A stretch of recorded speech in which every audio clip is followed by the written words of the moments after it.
이 시간 같이 나눌 하나님의 말씀은 마태복음 3장 13절부터 17절까지의 말씀을 우리 같이 한 절씩 교독하도록 하겠습니다.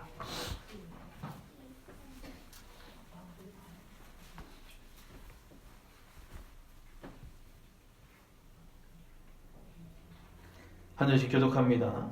이때 예수께서 갈릴리로부터 요단강에 이르러 요한에게 세례를 받으려 하니 요한이 말려 이르되 내가 당신에게서 세례를 받아야 할 터인데 당신이 내게로 오시나이까. 예수께서 대답하여 이르시되 이제 허락하라. 우리가 이와 같이 하여 모든 의를 이루는 것이 합당하리라 하시니 이에 요한이 허락하는지라. 예수께서 세례를 받으시고 곧 물에서 올라오실새 하늘이 열리고 하나님의 성령이 비둘기같이 내려 자기 위에 임하심을 보시더니 하늘로부터 소리가 있어 말씀하시되 이는 내 사랑하는 아들이요 내 기뻐하는 자라 하시니라. 아멘. 잠시 기도하고 하나님 말씀 나누도록 하겠습니다. 거룩하신 하나님 감사합니다. 오늘 귀한 주일을 허락하시고 귀한 말씀을 나눕니다. 우리의 발걸음을 이곳에 부르셨사오니 하나님 부른 자들에게 하나님께서 귀한 것들로 채워주시고 오직 아버지의 영이 충만한 예배의 시간 되어지게 하옵소서. 예수님의 이름으로 기도드리옵나이다. 아멘. 할렐루야. 아멘. 할렐루야. 아멘. 오늘 제목은 동의할 수 있는 용기라는 제목으로 하나님의 말씀을 같이 나누도록 하겠습니다. 따라합니다. 동의할 수 있는 용기. 동의할 수 있는 용기. 사람이 동의할 수 있는 것도 용기입니다. 그렇죠? 당신 나와 함께 하시겠습니까? 그거 동의하십니까? 라고 했을 때 네 라고 얘기하는 것이 용기입니다. 오늘 하나님께서 여러분들의 손을 내밀고 동의하십니까? 라고 얘기했을 때 여러분 어떻게 네 하나님 말씀이라면 제가 무조건 동의합니다 라고 말할 수 있습니까? 아멘. 아멘. 여러분들의 그 믿음의 고백으로 통하여 여러분들의 삶의 놀라운 능력이 나타나기를 주님의 이름으로 축원합니다. 아멘. 여러분 생명을 유지하기 위해서 여러분들은 끊임없이 대가를 지불하고 있지 않습니까? 여러분 오늘도 생명을 유지하기 위해서 무엇을 하고 오셨습니까? 식사를 하고 또 그 식사한 것을 소화하고 난 다음에 또 배설을 하고 또 배설을 한 것을 그냥 이것에 한 곳에 모아놓기 위해서 또 그것을 처리를 하는 일들. 우리는 세상을 살아가면서 수많은 대가들을 지불하며 살아가더라는 것입니다. 어떻게 하면 좀 편하게 먹을까 고민하며 살아가고도 있고요. 또 그 고민들을 통해서 또 수많은 일들을 우리는 또 해나가고 있습니다. 근데 우주에 가면 사람이 지구에서 하는 것같이 먹고 살지를 못한다고 합니다. 그래서 불편하고 또 어려운 삶을 산다고 합니다. 생명을 유지하기 위해 자연스러운 것이 아니라 부자연스러운 것들로 살아가더라는 것입니다. 그러나 태아는 엄마의 자궁에서 살면서 엄마가 주는 영양분만 먹고 그냥 살면 자라더라는 것입니다. 엄마의 자궁 밖으로 나오면서 이 아기는 숨을 쉬어야 하고 먹는 것을 연습을 하고 걷는 것을 하며 하루하루를 살아가는 것입니다. 우리는 이것을 뭐라고 합니까? 성장한다 라고 말하죠. 모든 것이 풍족했던 곳에서 내가 움직이지 않고서는 전혀 살 수 없는 세상 가운데 우리는 살아가고 있습니다. 요즘 이런 이야기 하죠. 부잣집에 사는 사람들은 도우미가 와서 도와주기 때문에 가사 도우미가 와서 도와주기 때문에 이모님 물려 아니면 아줌마 물려 라고 얘기하면 내가 가서 떠먹지 않아도 어떻게 합니까? 갖다 주죠. 밖에 나가서 물을 사 먹을 줄 모르는 겁니다. 어린아이를 키우다 보면 이렇게 한다고 하죠. 아이 보고 먹지마 손으로 먹으면 안 돼 소주로 먹으면 이렇게 해서 자꾸 이렇게 하니까 애가 다음에 어떻게 합니까? 먹을 것을 먹어야 되니까 입으로 먹는다는 것입니다. 아마 이렇게 혼자 살려고 이런저런 일들을 하다 보니까 많은 일들을 하다 보니까 어려워지고 힘들어지는 삶. 그래서 우리는 육신의 삶을 유지하기 위해서 내 것을 버리고 또 힘들게 살아가기 시작하더라는 것입니다. 그러나 우리의 영혼의 생명을 유지하기에 우리는 스스로 할 수 있는 것이 또 없다라는 것입니다. 육신의 것을 위해서는 우리가 어떻게 합니까? 내 스스로 어떻게 해요? 밥을 먹기 위해서 일을 하고 또 그 노동 가운데서 또 수많은 시너지들이 나타나서 어떤 일이 생깁니까? 그것에 대한 일들이 생기기 시작합니다. 그래서 하나님께서는 우리에게 살아갈 수 있도록 육신의 것도 공급해 주시고 영혼의 것도 공급해 주시며 하나님의 계획과 하나님의 생명으로 살아가라 라고 주님은 말씀하고 계십니다. 하나님의 방법대로 내려와 살아가라라고 주님은 우리에게 말씀하고 계십니다. 오늘 예수 그리스도는 갈릴리 나사렛이라는 곳으로부터 내려오십니다. 지형상으로 보면 갈릴리가 위에 있고요. 오늘 세례를 베풀었던 그 요단 강가는 거기로부터 협곡처럼 쭉 내려오는 그 아주 비옥하지 못한 곳입니다. 오늘 이 갈릴리는 복음 선교 활동의 중심지였습니다. 제자들도 대부분 이곳에서 부름을 받고요. 베드로가 살던 집도 있고요. 그리고 오병이어의 기적을 행하였던 들판도 갈릴리 호수 쪽에서 북쪽 연안에 있었던 그 산상보원에 설교하고 있었던 그 언덕도 그 갈릴리라는 동네에서 있었더라는 것입니다. 또 풍랑 속에 빠진 베드로가 갈릴리 근처에서 일어난 사건들, 생명을 공급해주던 갈릴리 호수, 그 갈릴리에서 내려와 요단으로 예수 그리스도는 내려오기 시작했습니다. 세례를 받기 위해 허락해달라고 얘기하며 나아갔습니다. 여러분, 허락하다. 저는 이것을 생각해 봤습니다. 뭘 허락하라는 걸까? 근데 그 원래 허락이라고 우리가 번역을 해서 썼지만 원래는 나타내다, 보내다라는 뜻도 있습니다. 그리고 더 얘기하면 내보내다, 그리고 포기하다, 양보하다. 그래서 이것을 바로 다 통합해서 허락하다라고 썼다라는 거예요. 그럼 오늘 예수 그리스도가 요한에게 와서 허락하다, 허락해라 라고 얘기하는 것은 내가 나를 던지겠다라는 얘기예요. 나를 그냥 포기하겠다라는 겁니다. 이제 나의 육신의 그 모든 삶들이 포기되어지고 하나님의 방법대로 살아가기를 소망한다라고 말하는 것과 동일하지 않겠습니까? 육신의 풍족함이 있는 갈릴리에서 내려와 광야, 그 요한에 있는 그 광야로 나와 세례를 받기 위해 예수님이 다가오셨다라는 거예요. 너는 허락하라. 죄인의 자리에서 낮아지심으로 죄인들을 대신하여 대속적 고난을 당하며 고난의 종의 삶을 열어나갈 것을 말하고 계십니다. 예수님의 세례의 핵심은 구속의 의를 이루기 위해 하나님의 뜻에 순종하며 기꺼이 죄인과 같은 낮아짐의 자리로 나아가겠다는 것입니다.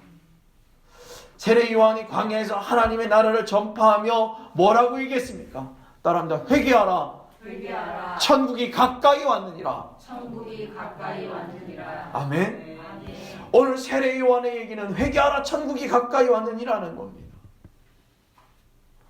그러면 예수가 거기에서 굳이 세례를 받을 이유가 없잖아요.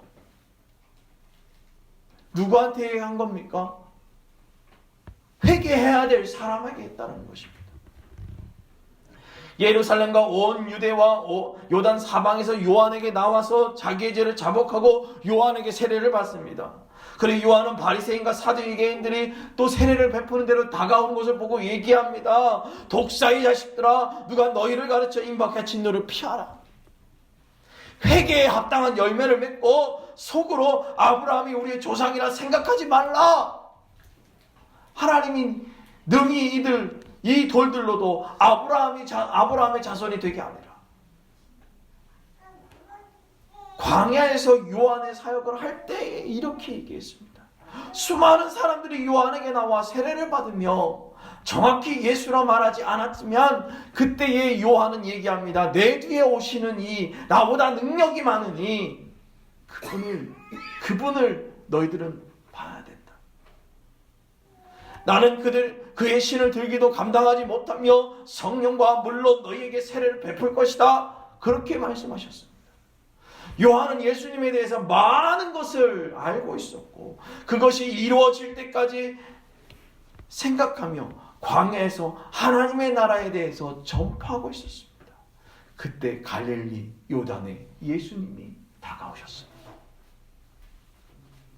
여러분 삶 가운데 하나님의 일들을 감당하고 열심히 하고 있었는데 내가 하는 것이 아니라 하나님이 하는 것입니다. 하나님이 하는 것입니다. 그럼에도 불구하고 내 삶에 공허하고 어려움이 있을 때에 주님께서 여러분에게 다가오시는 거예요. 낮고 낮은 나의 그 모습 가운데 다가오시며 손을 내밀고 너는 내게 동의하라. 너는 내게 허락하라. 라고 주님은 말씀하고 싶습니다. 풍족할 수 없이 근근히 살아갈 수 없었던 그 요단으로 갈릴리에서부터 예수님은 요한에게 달려갑니다.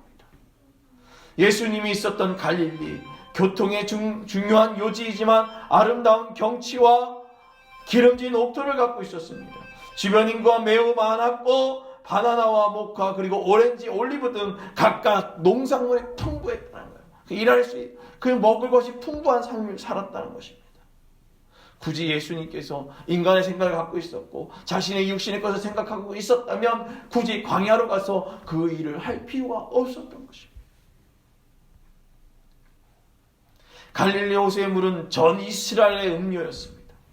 농업 용수까지 대부분 충당하며 생명선이 되어졌어요.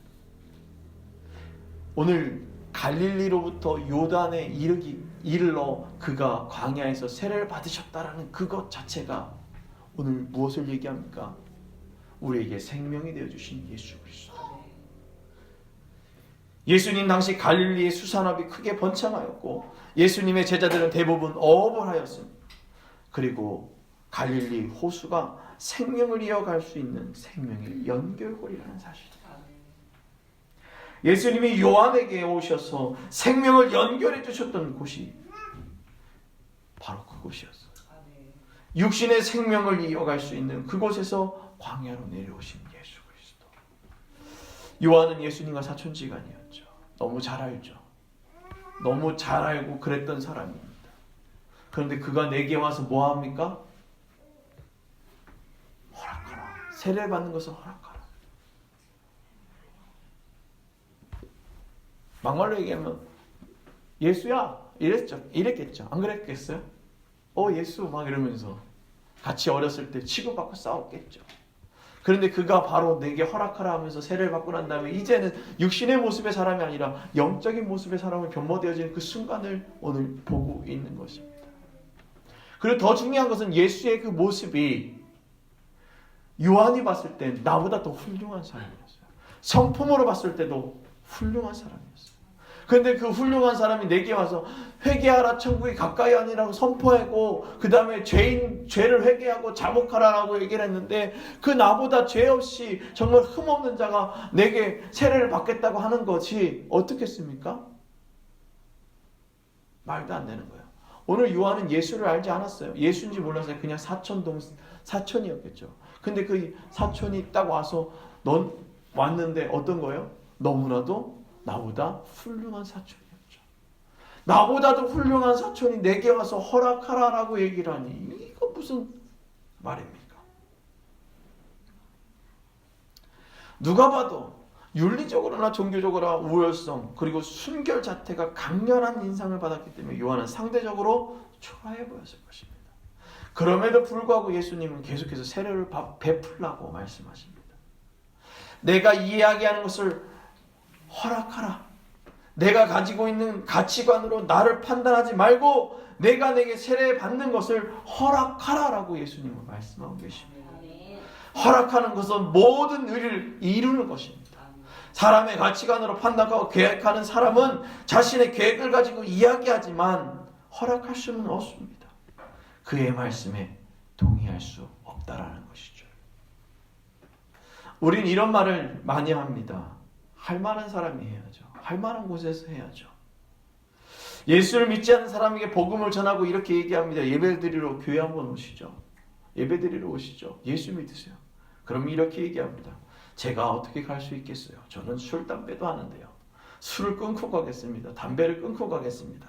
별 거지 같은 변명을 다 대면서 이야기합니다.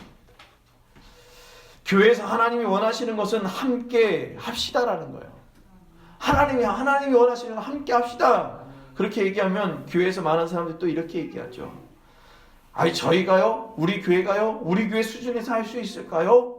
그렇게 말하곤 합니다. 하나님의 계획하심에 동의하는 것이 아니라 누구의 계획입니까? 내 계획이라는 것입니다. 분명 사람의 생각으로 타당성을 검토해보긴 해야 되겠죠. 그럼에도 불구하고 할 만한 것이면 어떻게 해야 됩니까? 해야 되겠죠. 내 생각과 가치관이 아니라 그것이 하나님이 원하는 복음 전함이라면 어떻게 해야 됩니까? 할 만한 것이라면 해야 되겠죠.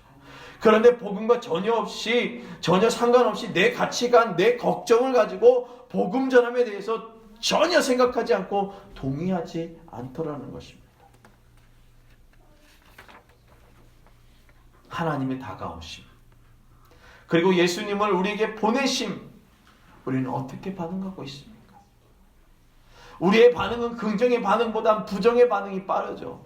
여러분들에게 좋은 얘기를 했을 때 정말 좋아요 이렇게보다는 부정적인 반응을 하곤 합니다. 내게 풍족함을 생각하고 내 삶의 풍족함, 내 삶의 넘쳐남, 그러나 생명의 연결선을 위해 헌신하신 예수를 믿고 따라가는 그리스도인이라고 얘기하지만 예수님의 말씀에 동의하거나 하나님이 우리에게 다가오심을 허락하지 않더라는 것입니다. 사랑하는 성도 여러분, 요한이 예수님에 대해서 너무 잘 알고 있었습니다. 요한의 경험으로 예수님을 판단하지만 예수님께서 말씀하십니다. 세례주기를 허락하라. 이것을 다시 얘기하면 네 계산, 네 상식으로는 안 될 것 같지만 누구요? 내가 하라 하니 너는 하라. 혹시 여러분 머뭇거리고 있습니까? 하나님이 예수님을 보시면서 요한의 삶과 요한을 몰라서 그렇게 말씀하신 것이 아닙니다. 하나님은 정말 잘 알고 계십니다. 너무나도 잘 알고 계셨기에 요한에게 예수님을 보내셨습니다. 그렇다면 하나님이 우리의 상황을 모를까요? 따라합니다. 하나님은 우리의 상황을 너무 잘 알고 계십니다. 너무 잘 알고 계십니다. 아멘. 너무나 잘 알고 계시죠? 아멘. 그렇게 잘 알고 계십니다. 나보다 나를 더 잘 아세요. 내가 고민하고 흔들리고 있음도 하나님 너무나도 잘 알고 계십니다. 내가 생각하는 것 이상으로 하나님은 잘 알고 계시죠. 아멘. 그래서 불완전함보다 완전하신 하나님께 내 말을 허락하라 말씀하신 것이 하나님 우리 교회에게 내게 나와 내가 말하는 것에 허락하라고 말하는 것과 동일합니다. 오늘 여러분들에게 내가 할 수 없는 일이에요. 그런데 하나님께서 해라 라고 얘기했어요. 그럼 뭐예요? 해야 되는 거예요. 눈으로 보는 것에는 한계성이 있고 사람은 그 한계 앞에 넘어지고 쓰러집니다. 그럼에도 하나님은 우리에게 다가오셔서 내가 너를 통해 복음을 전하겠다. 내가 너를 통해 생명을 살리겠다. 생명을 전하겠다라고 우리에게 말씀하십니다. 세상을 향한 요한의 노력, 그 요한의 노력의 종지부를 찍고 예수님의 역사가 시작되는 것 같이 우리의 삶에 나의 노력을 종지부로 찍고 하나님의 역사하심, 그리고 온전히 그 하나님의 역사하심에 의지하며 나아가는 축복의 모든 성도들이 되기를 주님의 이름으로 축원합니다. 아멘. 기도하겠습니다. 우리 이 시간 함께 같이 기도하며 나아가기를 소망하는데요. 우리 아까